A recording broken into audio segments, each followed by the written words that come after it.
Hi guys, it's New Year's Eve and I thought I'd finally do a follow-up for my 15 New Year's resolutions, which I set myself about a year ago today. I did it a year ago exactly yesterday. You can tell it's New Year's Eve because I look like a wizard in a very sparkly dress. This is from ASOS and I love it, and I've got my stitches and my friend is there and I've got some fake champagne. And now I'm going to do my 15 New Year's resolutions and whether or not I did them and what book I read. Okay, number one was read a book with 500 plus pages. I did this a few times, but the first one that really sticks in my head was Outlander by Diane Gabaldon. I watched the TV show. I watched it with my housemate. Bearing in mind how long it was, I actually read it incredibly quickly. It took me about 4 days to read and I loved it. I cannot express how much I love this series. I'm currently reading the second one. I have been since July. But it was a great book. And that was the best book, 500 plus pages I read this year. Number two, I said I'd read a forgotten classic. Now this is also a TV show. I read Poldark. I'm not sure this really counts, but I'd never heard of it before the TV show and I read it and I absolutely loved it. A book that became a movie. Now this was probably the least favourite book I read this year, but I read it.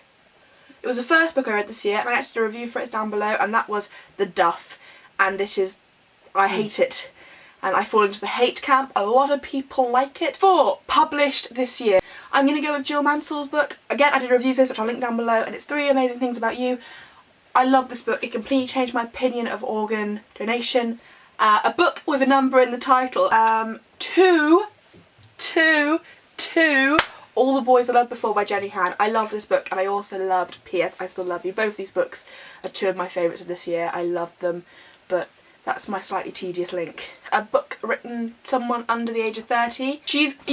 I'm going to go with Queen of Shadows, or the Queen of Shadows series by Sarah J Maas, because she is 29 and I just had to look that up. Number 7 was a book with non-human characters. I'm going to go with the Sweet Evil trilogy, Some of Them Are Angels. 8 was a funny book, and I think I'm going to go with Dream a Little Dream by Giovanna Fletcher. I thought this was quite cute, very funny, very amusing, very Britishly funny, and I really enjoyed it. It's actually one of my favourite chick lit books I read this year, and I think it's definitely my favourite book by her, and I fully recommend it if you like chick lit. The next one was a book by a female author. Now, I'd say almost 100% of the books I read are by female authors. I'm going to go with the Cinder trilogy for this, and that was by Marissa Meyer. I'm sure I've said that wrong, but I really loved this series. I read it in the last quarter of the year, and I thought it was really good. The next one is a book with mystery in it. Now, I don't read a lot of mystery books, and I'm going to go with Pretty Little Liars. I've read the first 3 and then I'm going to give them all to charity because I hate them, but I've read them and it's sort of mystery, don't know who A is. The next one is a book with one word title, and I'm going to go with this. I'm going to go with Scarlet by Marissa Meyer.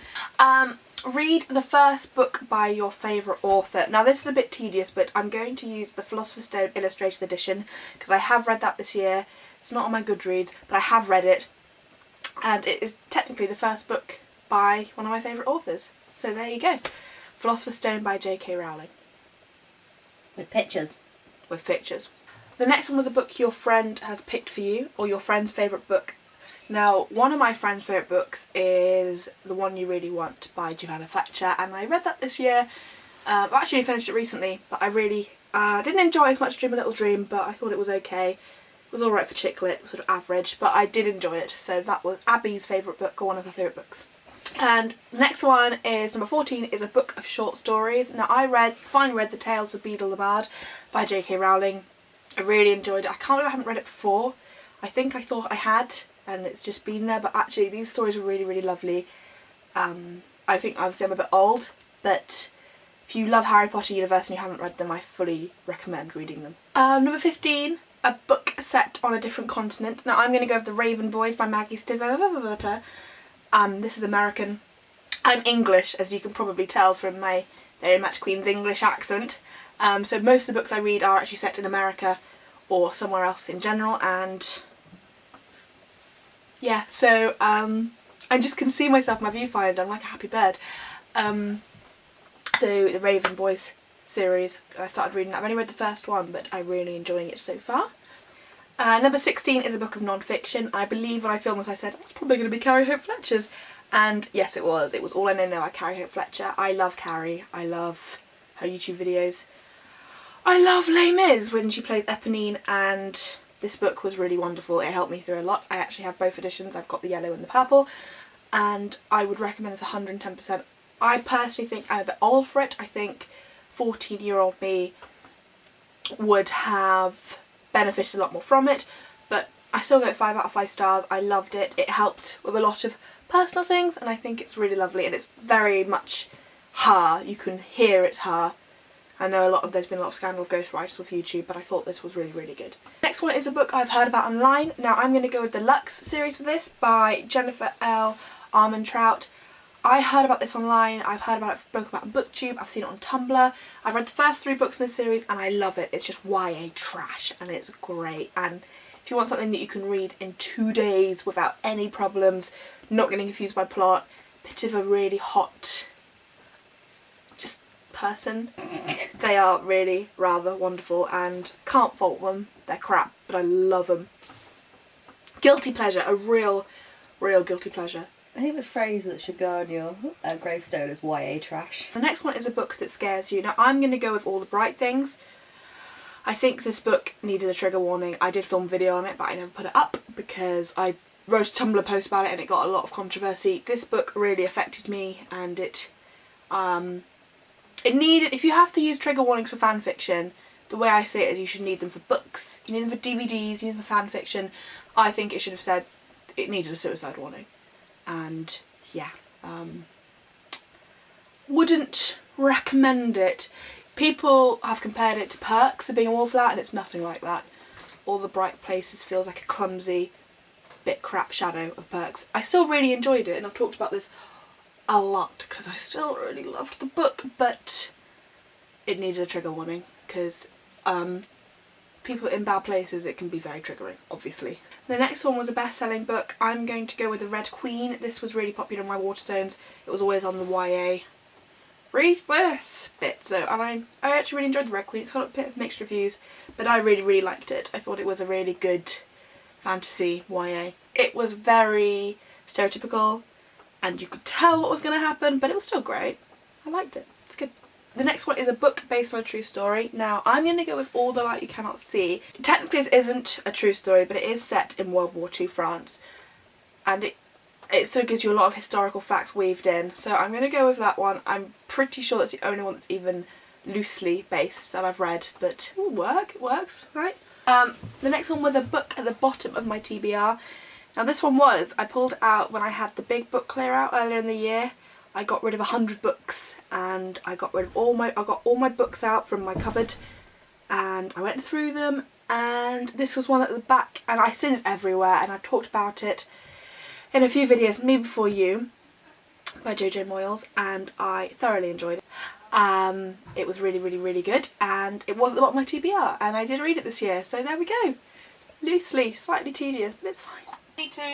The next one was a book more than 10 years old, and I actually read Inspector Calls by J.B. Bradley, I think it was. I really liked this. It was a TV drama. They did Lady Sharpshooter's Lover with Rob Stark. Really enjoyed it. I thought it was really good. It was a really good adaptation. It had Lupin in, and it's one of my favourite plays. I saw it when I was quite young, and it was nice to see it again as a grown-up, and it was a really good adaptation. The next one is a second book in a series. I read quite a few series this year, but the series that pops in my head that I haven't mentioned yet is the Mara Dias trilogy. The second book is The Evolution of Mara Dia. I really enjoyed these. The next one is a book with blue cover. Now this one I'm going to go with The Sky is Everywhere by Jan D. Nelson. I really enjoyed this book. Again, I think it needed a trigger warning, but I thought it was rather good. And that actually concludes my New Year's resolutions. I somehow did them all. I also achieved my final goal, which was reading 100 books this year, and I was quite surprised. It was a bit of a push. At the start of December I had 18 books left to read, and I read some short stories, I power read some series, and I did it, and I was really happy with that. 100 books is a lot, especially when you've been busy with school and I've had stuff going on, but 100 books in 12 months. Thank you. You aim to please. There's a few books that I regret reading. I might do my top top 15 favourites and my top 15 least favourites 2015. I'm now going to go and have a bit more to drink and go and celebrate New Year's Eve with my family and my best friend. So I will see you all in the new year. This video is probably going to go up in the new year anyway, but I hope you all had a fantastic night and you all achieved what you wanted to achieve this year in the realm of books, because I'm still not thin. So actually books were the only New Year's resolutions I actually stuck to. And I got my tattoo finally, so there we go. Thank you very much for watching and I'll see you all soon. Bye! Bye! I'm going to try and do Bye! a couple each month. Bye! Bye! Bye! I can't turn it off! Yeah. A book of short stories. I might finally read The Birds by Daphne du Maurier. Fun fact, it wasn't written by Hitchcock, it was just adapted. Yes, I know. Nobody thinks he wrote it, but he didn't. Daphne du Maurier wrote it. Number 5. I fell in love with Aidan Turner. I'm going to insert pictures of him here, here, and here, and here. Just because. A book that became a movie. Number 4. A funny book.